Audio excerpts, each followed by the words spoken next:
તાનસેન શતાબ્દી ઉજવણી અંતર્ગત રાષ્ટ્રીય આગાઝ શ્રેણીનો કાર્યક્રમ 24મીએ મહારાજા સયાજીરાવ યુનિવર્સિટીની ફેકલ્ટી ઓફ પરફોર્મિંગ આર્ટ્સ ખાતે યોજાશે।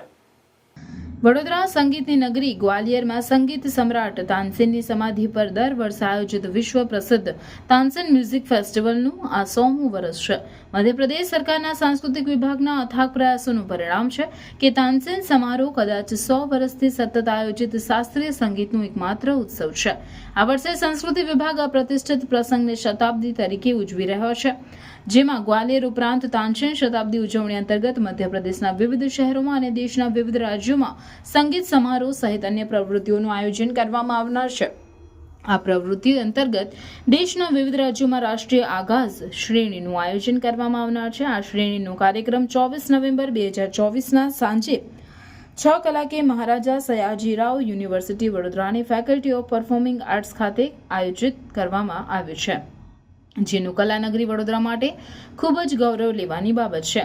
ફેકલ્ટીના ડીન ડોક્ટર ગૌરાંગ ભાવસારે જણાવ્યું કે 23/11/2024ના રોજ બપોરે 11:30 કલાકે ફેકલ્ટી ઓફ પરફોર્મિંગ આર્ટ્સના સહાજ્ઞાન વાદન ખંડમાં તાનસેન કેન્દ્રિત ગોષ્ઠીનું પણ આયોજન કરવામાં આવ્યું છે, જેમાં કલા અને સંગીતના નિષ્ણાંતોએ પોતાના મંતવ્યો રજૂ કર્યા હતા।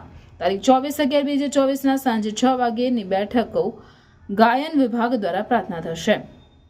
નિયામક સંસ્કૃતિ NP નામદેવે જણાવ્યું કે તાનસેન શતાબ્દી ઉજવણીનું ફોર્મેટ રાષ્ટ્રીય કક્ષાનું હશે, જેમાં તાનસેન સમારોહની 100 વર્ષની સફરનો અનુભવ કરવાની સાથે સંગીત પ્રેમીઓને વિવિધ કલા, સંસ્કૃતિ અને સાહિત્યની રંગો જોવાની તક પણ મળશે।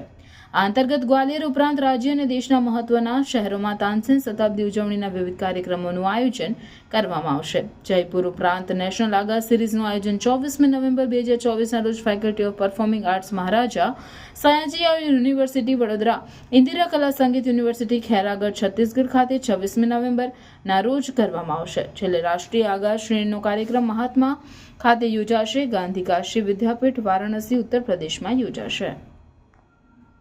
તાનસેન સમારોહ એકચ્યુઅલી છેલ્લા 100 વર્ષથી ગ્વાલિયર મુકામે થાય છે અને મધ્યપ્રદેશની સંગીત નાટક અકાદમી આ કાર્યક્રમ ત્યાં કરતી હોય છે, પણ આપણા બીજા બધા વ્યક્તિઓને પૂછવામાં આવ્યું હતું આ વિશે ગુજરાતમાં, પણ કોઈએ એમને પ્રતિસાદ ન આપ્યો।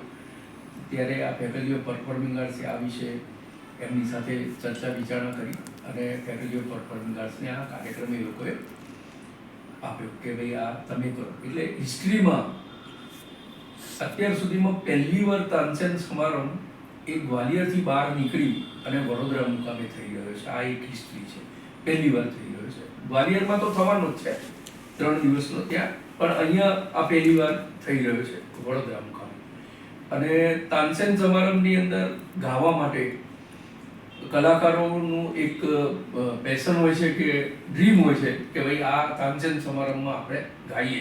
આવો એક પ્રતિષ્ઠિત તાનસેન સમારંભ છે। તાનસેનજી એ ગૌડી બ્રાહ્મણ હતા અને આપણને ખબર છે કે એમને ગુજરાત સાથે ઘણો બધો નાતો રહ્યો છે।